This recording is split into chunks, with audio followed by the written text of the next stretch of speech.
Hello everyone, welcome to this video that I made for the course Programming and Data Science for the 99% of the TU Delft. My name is Laurens and today I want to talk about histograms in Excel. A histogram is basically a graphical representation of the frequency of data that you have. In this case I have data collected, fictitious data about drivers, fines that they've gotten their age, and the car brand that they drive. I'm interested in making a histogram of the fines that they've gotten.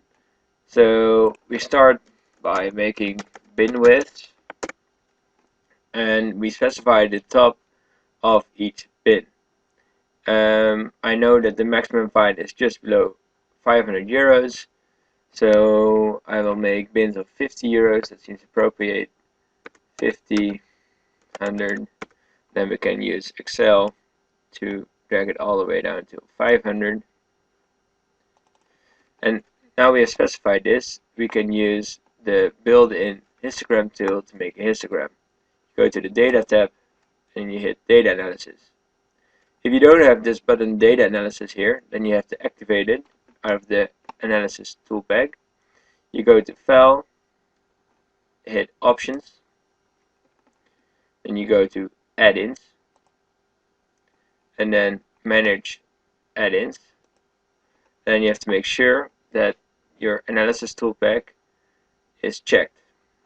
And you hit OK. Now you should have this button here. We tab it, we go to Histogram, we select OK. For the input range, we select the fines, so fine, and then we hit Ctrl Shift arrow downward, then we select all 100 entries of fines. For the bin range, we select the bin range that we just created, so F1 all the way to F11. We included the labels as well, so we have to make sure that that's checked. For output range, we want to have our output in cell H1, so that's correct. And the chart output, yes, we want a chart. Then we hit OK. And Excel gives you the bin width and the frequency that they occur. So this means there are 21 cases that there's a fine of 50 euros and below. And this is represented in the histogram here as well. And this way you can specify that.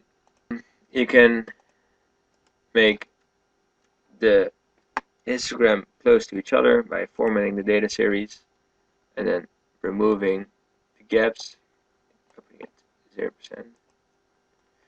However, the histogram you now have created is one histogram. It doesn't change anymore. You cannot change bin width. So if you, for instance, change 300 to 270, nothing changes. If you, for instance, change something else, nothing happens. And this is due to the fact that the histogram function of Excel only calculates the histogram once. This is not very handy if you want to interact with your data, because you want to visualize it for yourself to get info out of it. So that is why it's easier, or I think better, to make your own histogram. So we copy the bin width again.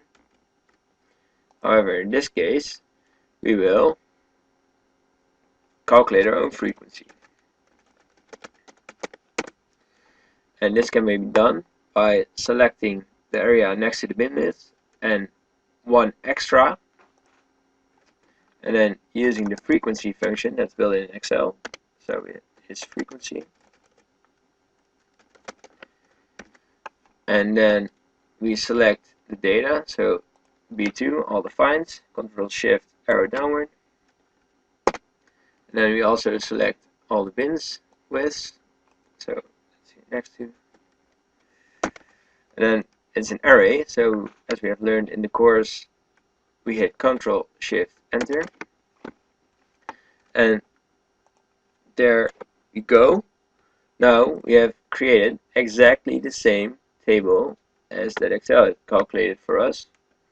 Now we can create our own histogram.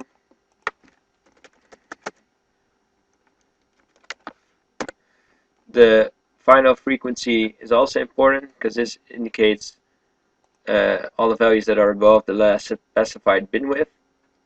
By selecting this table and then hitting insert column, we get a column chart, and this is basically our histogram again. So we change the name,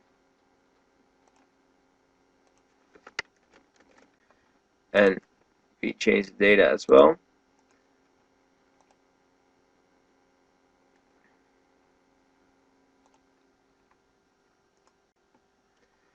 And we add our data labels, so now we can see what each bar stands for. So we can play around with the data. We can, for instance, we see that there are almost no values above 300, so we remove everything above 300. And then we see that there's one value actually that's above 300, and all the other values are not available anymore because they will not be calculated. We can also change the bin list, so we can start, for instance, by having 25, so 0 to 25 as the first bin, 26 actually to 50 as the second bin, and then the third bin is from 51 to 150.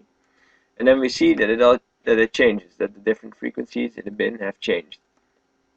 And this is the benefit of using the frequency function, because the array is recalculated every time, with every entry that you do, and this is represented right away in a histogram. So I hope that you have learned from this video that it's better to make a histogram using the frequency function than to use the built-in function of Excel.